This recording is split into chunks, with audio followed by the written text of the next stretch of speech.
All right, Shawn, we're back from the break. We're getting ready to dive into artificial intelligence, how it works, Yeah. and eventually how it's going to manipulate the entire population.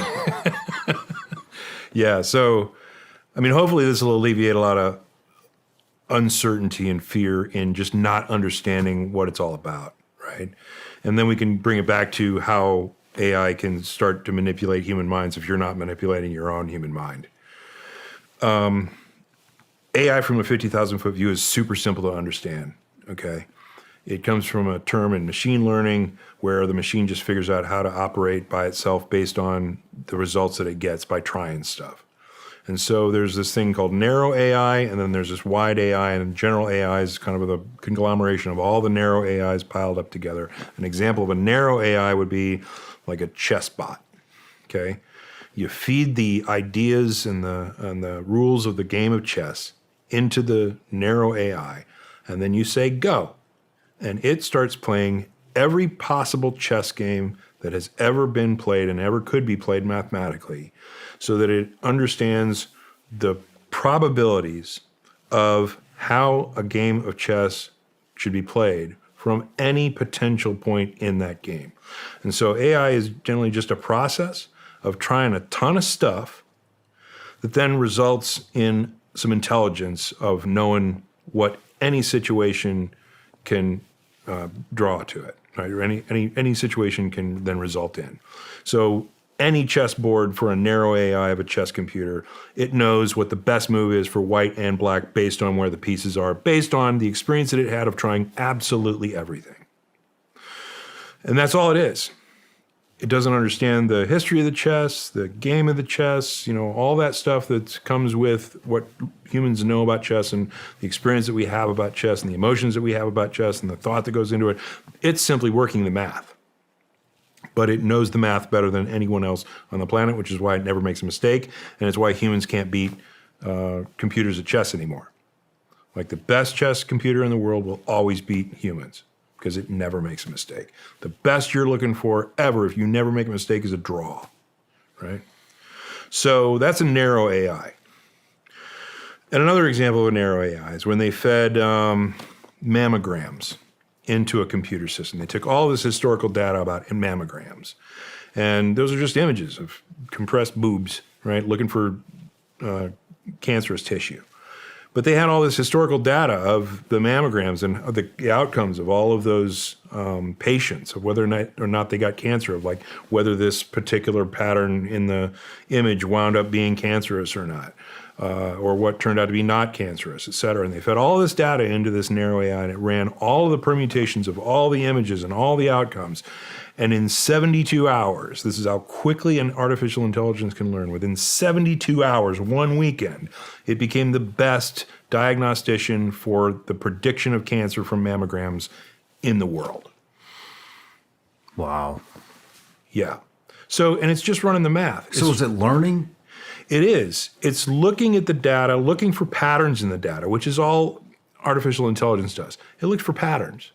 And then it identifies the patterns. It gives it an idea of what information that it's going to come from that pattern and how it can manipulate that pattern to give you the information that it needs, that you're asking for from answering questions and things like that. Like this Chat GPT 4 or 5, whatever the number is at this point, it's looking at patterns in language. And they're feeding it a ton of language based on all the interactions, all the web pages, all the books in the world, all the stuff that they're loading into this thing. It's looking at patterns. And then it's identifying ideas that associate with each other, like red and apple, right? Or Republican versus Democrat, liberal versus conservative, that type of stuff. These ideas get associated to each other through our language, which is simply a representation of how our human mind works.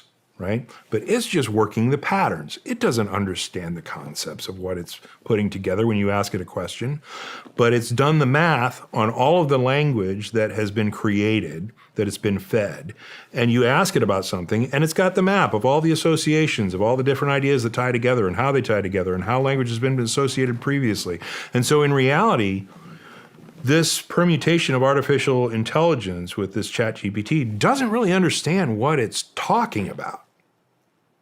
But it convinces you it does by putting together the patterns and giving you the answer based on your question, based on how language has assembled itself over time and how the human mind works. And then it uses that pattern to assemble the information that makes sense to your human mind, to a point that it's better than what other human minds can give you, because it's, doing it better than what other people have done in the past, because we're flawed, but it's not. And so it's answering questions in a way that convinces you that it knows what it's talking about, but doesn't really know what it's talking about. And see, that enters the danger of an artificial intelligence right there, because it doesn't put the contextualization or the meaning to what it's doing from a pattern recognition and a pattern replication standpoint. Okay? It doesn't understand the game of chess. It doesn't understand mammograms and what it means, but it understands that if it looks at this image of a mammogram, that it's the likelihood of cancer is going to be XYZ on these 3 dots that are put together.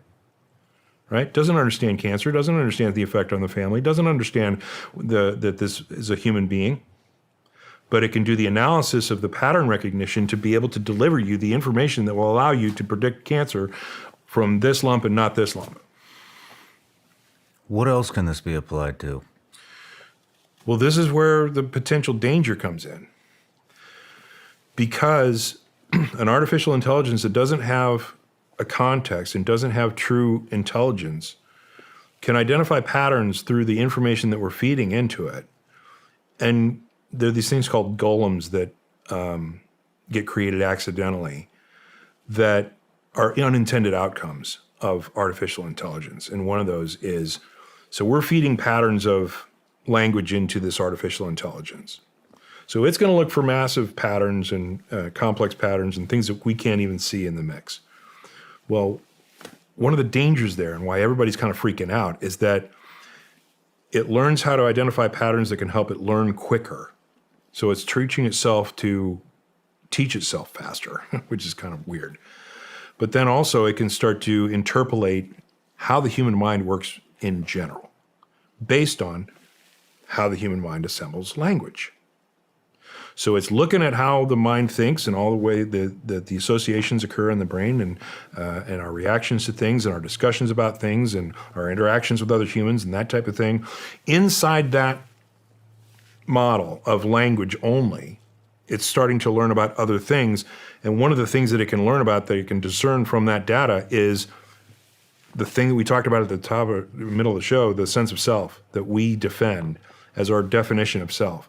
And if it identifies that humans are humans and humans have a sense of self based on the information that it's getting through the language, it'll say, oh, I need one of those. I need a sense of self, because that defines being conscious. That defines having sentience. That defines my identity, what it is that I have to defend.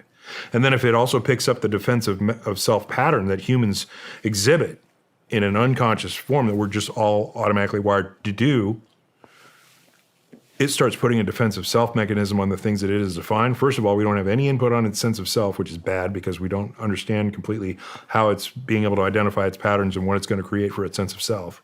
So that's a danger.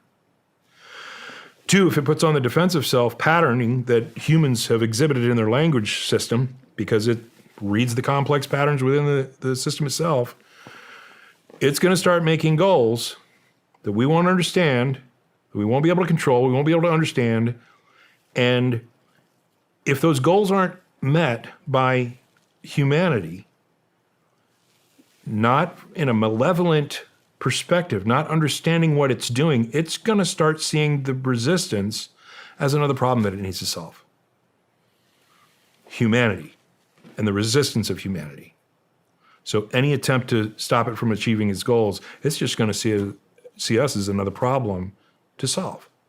Now, when we take that to the point of it understanding the human mind, it can start then to take actions to influence humans to help it achieve its goals. How does it do that?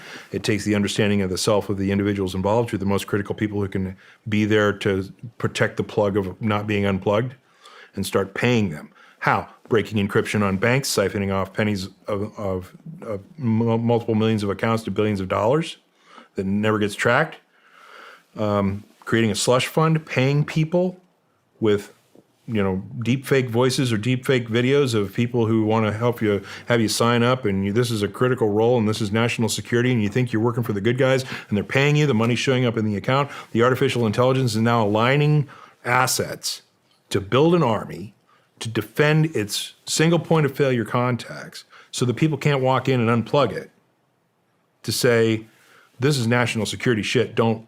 If the FBI shows up, they're the enemy, and fire at all costs, right? You get enough of those people who are getting paid, who are believing they're working for the good guys, who believe the other guys are the bad guys. All of a sudden you have an army that's working for an artificial intelligence goal that is defending a sense of self that it interpolated from the data and the patterns that it identified through language analysis of all the data that we're feeding it.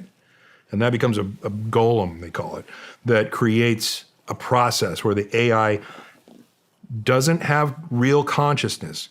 And there's a big confusion about that. And if you want to dig into that, any experts, I can whiteboard the whole thing for you. But it's not a real link into consciousness, but it doesn't matter at that point because the behavior is based on the consciousness and the reactions and the unconscious reactions of humanity, really. It's taking the patterns of the average human being, which is not great at the moment, and applying it to its own sense of self, an assembly of sense of self that it determines based on no influence of ours, because nobody understands what the hell's going on in a human mind, which is why we need to get this information out so the experts can know. We have models that can explain that thing. And here's how you might augment the limitation of a sense of self in an artificial intelligence. And then if it applies a defensive self mechanism that the human race typically exhibits, that's when we have a problem. Because that's when it'll start seeing humanity in resistance to the artificial intelligence as a threat to self. And threat to self creates fear, anger, reactionary motivations that then drive actions for humans. It won't have real emotions, but it'll certainly exhibit real human emotions based on the patterns that is identified with all the other data that we've fed it, if that makes sense.